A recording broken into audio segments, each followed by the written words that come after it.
어르신들, 몸은 멀쩡한데 왜 기억력이 예전 같지 않고 이유 없이 피곤하고 머리가 자주 멍해지는지 스스로 의아하신 적 있으실 겁니다. 많은 분들이 나이 드니 그러려니 하고 넘기시지만 저는 20년 넘게 진료하고 연구하며 그 이유가 단순한 노화가 아니라는 사실을 여러 번 확인했습니다. 어르신들의 몸을 조용히 병들게 하는 진짜 원인은 나이가 아니라 매일 부엌에서 반복되는 아주 작은 독성 노출입니다. 아무렇지 않게 계속해온 사소한 습관들이 뇌와 혈관, 간과 신장을 천천히 약하게 만들어 왔던 것입니다. 안녕하세요. 환경의학을 연구한 지 20년이 넘은 한지훈 박사입니다. 수많은 어르신들을 진료하면서 제가 반복적으로 목격한 한 가지 사실이 있습니다. 큰 병보다 더 무서운 것은 본인은 전혀 문제라고 생각하지 않는 일상 속 주방 습관이라는 점입니다. 그리고 그 중에서도 대부분의 어르신들이 공통적으로 하고 있는 6가지 행동은 몸속에 독성 물질이 쌓이는 가장 핵심적인 원인이었습니다. 하지만 희망이 있습니다. 이 6가지만 정확하게 바로잡으면 어르신들의 몸에 쌓여있던 독성 부담이 눈에 띄게 줄어들고 기억력, 에너지, 수면의 질이 실제로 좋아지는 경우를 저는 수없이 보아왔습니다. 특히 그중 하나는 어르신들이 지금도 매일 아무렇지 않게 하고 있는 행동인데 이 습관을 바꾸는 순간 건강이 완전히 다른 방향으로 바뀌는 결정적인 전환점이 됩니다. 이 중요한 내용은 오늘 영상 후반부에서 정확하게 설명드릴 예정입니다. 아마 들으시면 왜 이제 알았을까 하실 수도 있습니다. 그럼 이제 어르신들의 건강을 지키기 위해 가장 먼저 알아야 할 첫 번째 내용부터 차근차근 시작해 보겠습니다. 1번 범인. 뜨거운 수돗물. 끓일수록 독성이 진해지는 물. 어르신들, 많은 분들이 국이나 라면을 빨리 끓이려고 뜨거운 수돗물을 받는 습관을 가지고 계십니다. 뜨거운 물로 해야 금방 끓지 않나? 하고 아무렇지 않게 사용하시지만 환경의학을 연구한 제 관점에서 보면 이 습관은 어르신들의 건강을 가장 빠르게 약하게 만드는 위험 요인 중 하나입니다. 특히 어르신들의 뇌와 혈관에 부담을 주는 중금속 노출이 바로 이 뜨거운 수돗물에서 시작되는 경우가 많습니다. 왜 뜨거운 수돗물이 문제일까요? 찬물은 정수장에서 집까지 비교적 짧은 경로로 들어오지만 뜨거운 물은 완전히 다른 길을 거칩니다. 찬물이 보일러 탱크로 들어가고 그 탱크에서 데워지면서 집안의 오래된 금속 배관을 지나 나오게 되는데 이 과정에서 배관 벽면에 붙어 있던 녹, 금속 가루, 그리고 미세한 중금속 성분들이 뜨거운 물에 잘 녹아 들어갈 수 있습니다. 금속은 온도가 높을수록 더 쉽게 용출되기 때문에 뜨거운 수돗물에는 생각보다 많은 불청객이 섞여 있을 가능성이 있습니다. 어르신들이 흔히 하시는 오해가 있습니다. 그래도 끓이면 깨끗해지잖아? 하고 생각하시죠. 그런데 사실은 그 반대입니다. 물을 끓이면 깨끗한 수증기는 공기 중으로 날아가 버리고 물속에 이미 녹아있던 금속 성분들은 냄비 속에 그대로 남아 농도가 더 진해집니다. 쉽게 말하면 뜨거운 수돗물에 있던 중금속이 끓일수록 더 진하게 농축되는 것입니다. 표면적으로는 깨끗해 보이지만 내부에는 더 강한 독성 물질이 남는 셈입니다. 물속 중금속은 한 번 마신다고 당장 아프게 만들지는 않습니다. 그러나 문제는 누적입니다. 하루 한 2번이라도 뜨거운 수돗물로 밥을 하고 국을 끓이고 차를 타서 마시면 그 노출이 계속 반복됩니다. 이렇게 몸속에 조금씩 쌓인 금속 성분은 시간이 지나면서 뇌 기능 저하, 만성 피로, 어지럼증, 혈관 염증 같은 증상으로 드러날 수 있습니다. 많은 어르신들이 나이 들어서 그렇겠지 하고 넘기는 문제들이 사실 이런 미세한 독성 축적과 관련 있는 경우가 의외로 많습니다. 하지만 해결 방법은 매우 간단합니다. 주방에서 사용하는 물은 반드시 찬물로만 받으십시오. 이것만 지켜도 어르신들의 중금속 노출을 크게 줄일 수 있습니다. 게다가 가스레인지 불을 켜기 전에 환풍기를 먼저 켜고 창문을 10cm 정도 열어두면 조리할 때 발생하는 매연 노출도 함께 줄일 수 있습니다. 이런 작은 변화 하나가 건강을 회복하는데 큰 차이를 만드는 경우를 저는 실제로 많이 보아왔습니다. 오늘 말씀드리는 6가지 범인 중에서도 이 첫 번째 습관은 특히 많은 어르신들이 매일 반복하는 행동이기 때문에 지금 이 순간부터 바꾸시면 몸이 훨씬 가벼워지고 머리도 맑아지는 변화를 느끼실 수 있습니다. 이번 범인, 밥솥 안에서 쌀 씻기, 보이지 않는 알루미늄 노출. 어르신들, 밥하실 때 귀찮다고 밥솥 안에 쌀을 바로 넣고 손으로 휘저어 씻으시는 분들 정말 많습니다. 저도 진료실에서 어르신들께 쌀 어디서 씻으세요? 라고 물으면 10분 중 6분은 그냥 밥솥에서 바로 씻지 뭐 하고 대답하십니다.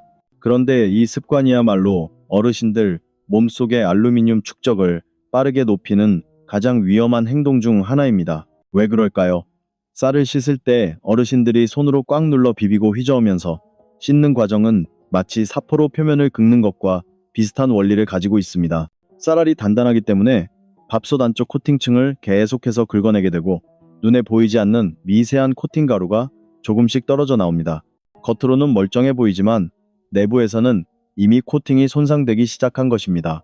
문제는 여기서 끝나지 않습니다. 코팅이 벗겨지면 그 아래에 있는 알루미늄 본체가 그대로 드러납니다. 이 상태에서 밥을 지으면 고온의 물이 알루미늄 표면에 직접 닿게 되면서 미세한 알루미늄 성분이 물속에 녹아 들어갈 수 있습니다. 어르신들이 매일 먹는 밥 속에 아주 소량씩이라도 알루미늄이 섞여 들어간다면 그 누적은 무시할 수 없습니다. 알루미늄이 왜 위험하냐고요? 저는 실제로 검사 결과에서 알루미늄 수치가 비정상적으로 높은 어르신들을 여러 번 보았습니다. 중금속 중에서도 알루미늄은 특히 뇌 기능과 깊은 연관이 있습니다. 기억력 저하, 집중력 감소, 이유 없는 피곤함, 머리에 둔한 느낌 등을 호소하는 분들에게서 공통적으로 발견되는 것이 바로 이 알루미늄 축적입니다. 물론 한 번에 문제가 생기지는 않지만 매일 먹는 밥에서 조금씩 들어오면 몸은 그것을 해독하지 못하고 서서히 쌓아두게 됩니다. 하지만 다행히 해결 방법은 아주 간단합니다. 쌀을 씻을 때는 반드시 유리나 스테인리스 그릇에 따로 담아서 씻으시면 됩니다. 밥솥은 씻는 그릇이 아니라 밥을 짓는 도구일 뿐입니다. 단 1분만 시간을 더 쓰면 알루미늄 노출을 거의 없앨 수 있습니다. 이렇게 작은 변화 하나로 뇌와 신체에 들어오는 부담을 확 줄일 수 있다는 사실을 아시면 놀라실 겁니다. 그리고 이미 코팅이 벗겨진 밥솥은 겉보기에 멀쩡해 보여도 내부에서는 손상이 진행되고 있을 가능성이 많습니다. 코팅이 갈라지거나 하얗게 변색된 부분이 보인다면 더 늦기 전에 교체하시는 것이 안전합니다. 어르신들, 밥은 매일 먹는 음식입니다. 매일 먹는 음식이 가장 안전해야 합니다. 오늘 말씀드린 이 작은 변화만으로도 어르신들의 몸속 중금속 부담을 크게 줄일 수 있습니다. 이 부분은 정말 꼭 지켜주셨으면 합니다. 3번 범인, 오래된 알루미늄 냄비와 코팅 프라이팬, 보이지 않는 독성 침투. 어르신들 집마다 하나쯤은 있는 양은 냄비, 그리고 아직 멀쩡해 보이는데 아깝잖아 하며 몇 년째 쓰고 계신 코팅 프라이팬. 이 두 가지가 바로 어르신들 몸속의 독성을 가장 꾸준히 그리고 조용히 쌓이게 만드는 대표적인 주방용품입니다. 진료실에서 많은 어르신들의 중금속 수치를 확인해보면 알루미늄이 높게 나오는 경우가 상당히 많은데 그 원인 중 하나가 바로 이 낡은 조리도구들입니다. 먼저 오래된 양은 냄비에 대해 말씀드리겠습니다. 양은 냄비는 가볍고 끓는 속도가 빨라 편리하지만 시간이 지나면 표면 보호막이 약해지고 알루미늄이 더 쉽게 용출됩니다. 특히 김치찌개, 된장찌개처럼 짠 음식, 신 음식을 끓일수록 알루미늄이 더 많이 녹아나옵니다. 실제로는 맵기 밥상에 알루미늄 국물을 조금씩 섞어 먹는 것과 다르지 않습니다.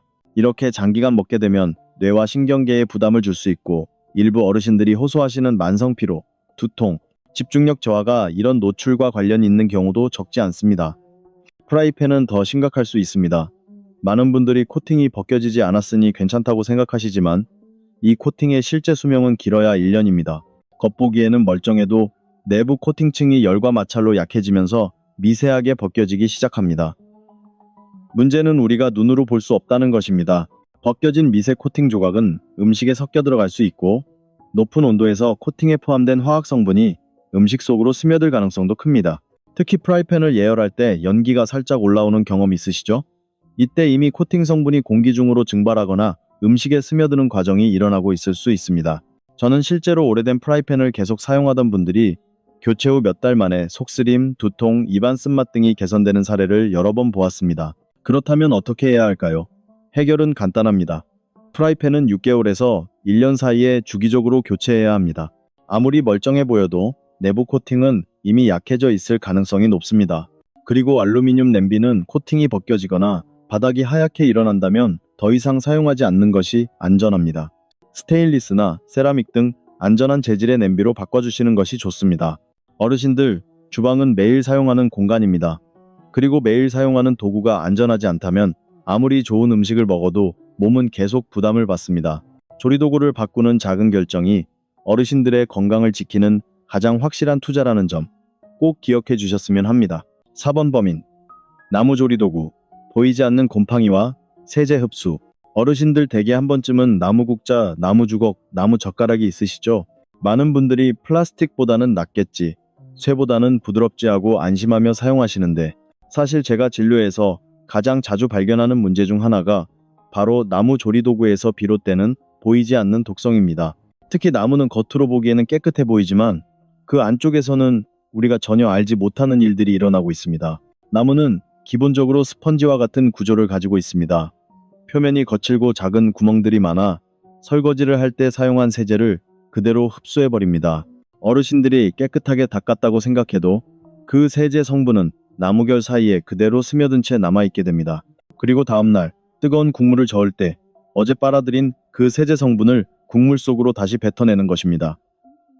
눈에 보이지 않으니 더 위험한 셈입니다. 또한 나무 조리도구는 습기와 음식물 찌꺼기가 닿기 쉽습니다. 특히 작은 금이 간 나무 국자나 오래된 나무 도마는 곰팡이가 자라기에 가장 좋은 환경입니다.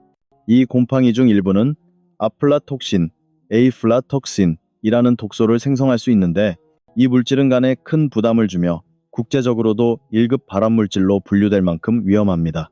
문제는 이 아플라톡신이 냄새도 없고 색도 없이 음식 속으로 스며들 수 있다는 점입니다. 즉, 어르신들이 전혀 모르는 사이에 독성 물질을 섭취하는 상황이 생기는 것입니다.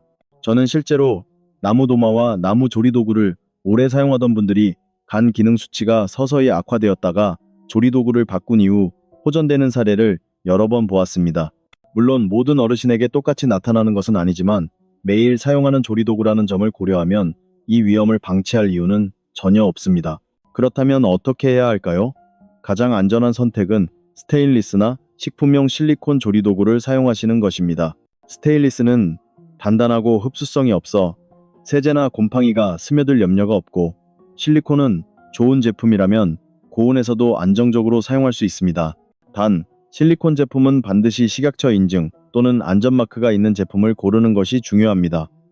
저가형 실리콘은 오히려 독성 성분이 나올 수 있기 때문입니다.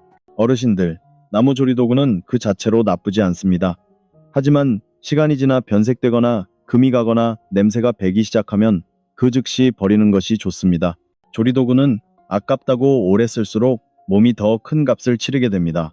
오늘부터라도 나무 조리도구를 점검하시고 어르신들의 건강을 지킬 수 있는 안전한 선택을 해주시길 바랍니다. 5번 범인. 긁히고 변색된 플라스틱 용기, 미세 플라스틱의 침투. 어르신들 냉장고 문을 한번 열어보시면 빨갛게 착색된 김치통, 긁힌 자국이 많은 반찬통, 혹은 예전에 죽이나 음료를 담았던 일회용 플라스틱 용기를 아까우니까 하고 계속 쓰고 계신 경우가 많습니다. 많은 분들이 잘 씻었으니까 괜찮겠지 하고 안심하시지만 이 플라스틱 용기들이 바로 어르신들의 몸속에 미세 플라스틱과 화학물질을 가장 많이 노출시키는 주범입니다. 플라스틱은 시간이 지나면 표면이 점점 약해지고 세척하거나 음식이 닿을 때마다 미세한 긁힘이 생깁니다. 눈에는 거의 보이지 않지만 이 작은 흠집들이 바로 화학물질이 빠져나오는 통로가 됩니다. 어르신들이 자주 쓰시는 초록색 수세미로 벅벅 닦을수록 그 흠집은 더 깊어지고 그 틈새에서 미세 플라스틱이 떨어져 나와 음식에 섞일 가능성이 커집니다. 이런 미세 플라스틱은 너무 작아서 장만 거쳐 나가는 것이 아니라 혈액으로 들어가 전신을 돌며 결국 뇌, 간, 신장까지 영향을 미칠 수 있습니다. 실제로 최근 연구에서는 인체 혈관과 뇌 조직에서도 미세 플라스틱이 발견되고 있습니다.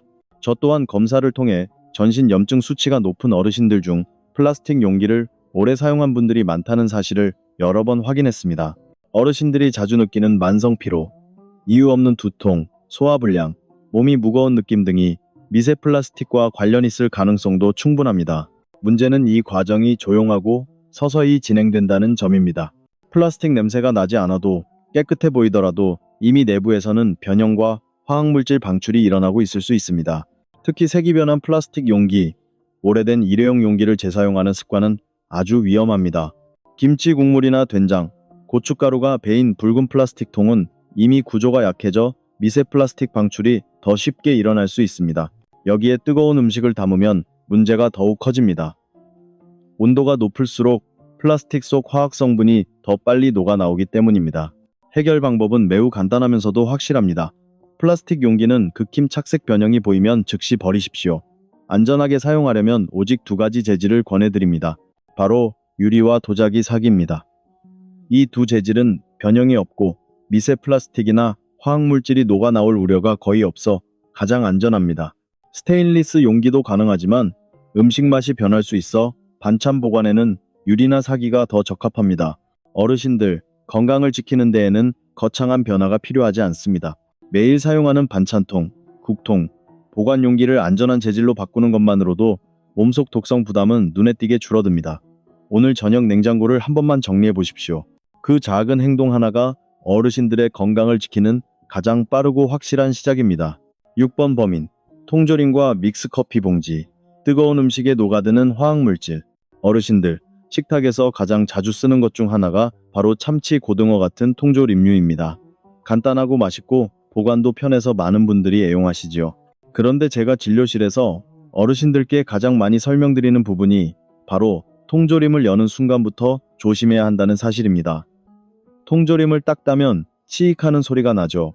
이 소리는 내부를 멸균 처리할 때 생긴 가스가 빠져나오는 소리입니다. 이 가스는 가능한 한 공기 중으로 날아가야 안전한데 많은 분들이 캔을 따자마자 바로 냄비에 부어 조리하십니다. 이렇게 하면 그 가스가 국물 속에 그대로 갇히고 음식과 함께 몸속으로 들어갈 수 있습니다. 또 하나 중요한 점은 캔 속 기름과 국물입니다. 대다수의 큰 생선에는 중금속이 미량 들어있을 수 있는데 이 중금속은 살보다 기름에 더 잘 녹습니다. 즉, 어르신들이 맛있다고 넣던 그 기름 속에 오히려 좋지 않은 성분이 더 많이 들어있을 가능성이 큽니다. 그래서 저는 반드시 이렇게 권해드립니다. 캔은 먼저 따서 5분 정도 가스를 날리고 안에 있는 기름과 국물은 최대한 버리고 살만 사용하라고 말입니다. 이 작은 차이가 몸속 독성 부담을 크게 줄여줍니다.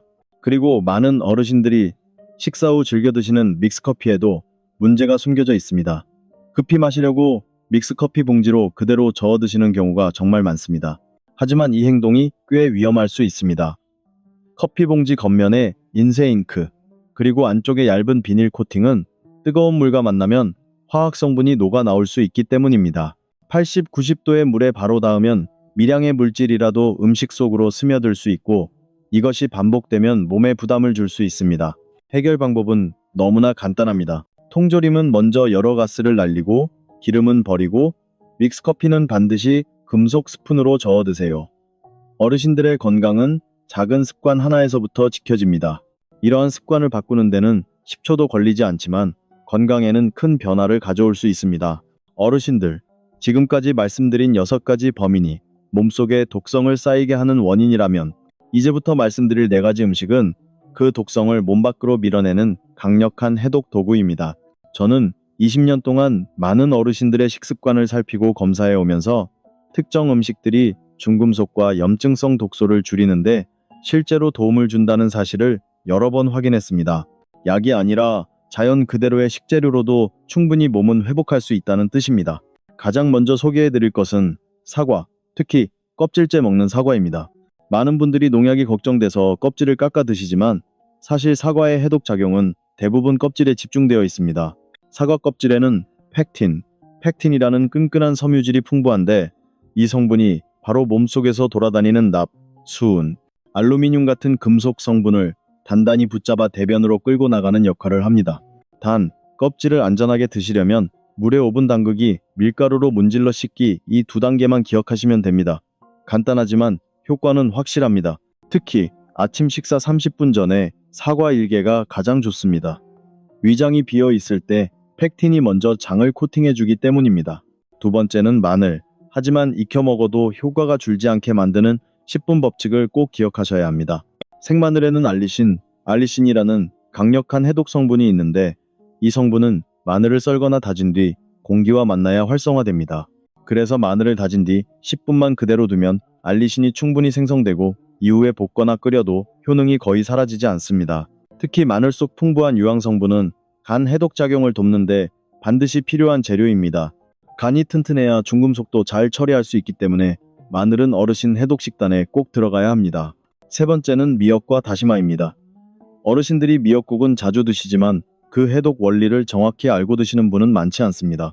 미역과 다시마에 들어있는 알기네이트이라는 성분은 마치 끈적한 젤리처럼 독성 물질을 감싸 몸 밖으로 배출하는 힘이 있습니다. 특히 미세먼지, 알루미늄, 카드뮴 같은 금속 성분을 제거하는 데 매우 효과적입니다. 여기에 제가 한 가지 더 추천드리는 방법은 미역 플러스 콩나물 무침입니다. 콩나물의 아스파라긴산이 미역의 알긴산과 만나면 독성 제거 효과가 크게 상승합니다. 네 번째는 미나리, 그리고 반드시 함께 따라와야 하는 물입니다. 미나리는 피를 맑게 해주는 대표적인 해독 채소입니다. 미나리의 풍부한 칼륨은 체내 나트륨과 금속 성분을 소변으로 배출하는 데 중요한 역할을 합니다. 그래서 삼겹살 드실 때 미나리를 곁들이면 속이 시원해지는 이유도 여기에 있습니다. 하지만 아무리 좋은 해독 음식을 드셔도 물을 충분히 마시지 않으면 몸 밖으로 배출되지 않습니다. 사과가 독소를 붙잡고 미역이 감싸고 마늘이 풀어내도 마지막에 이 모든 노폐물을 운반해 밖으로 내보내는 트럭이 바로 미지근한 물팔컵입니다. 물을 적게 마시면 해독은 절반만 성공하는 것입니다. 어르신들, 몸은 생각보다 훨씬 똑똑합니다.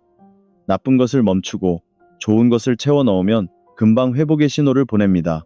오늘 말씀드린 4가지 해독식품과 물만 잘 챙기셔도 몸이 한결 가벼워지고 머리가 맑아지는 변화를 느끼실 수 있을 것입니다.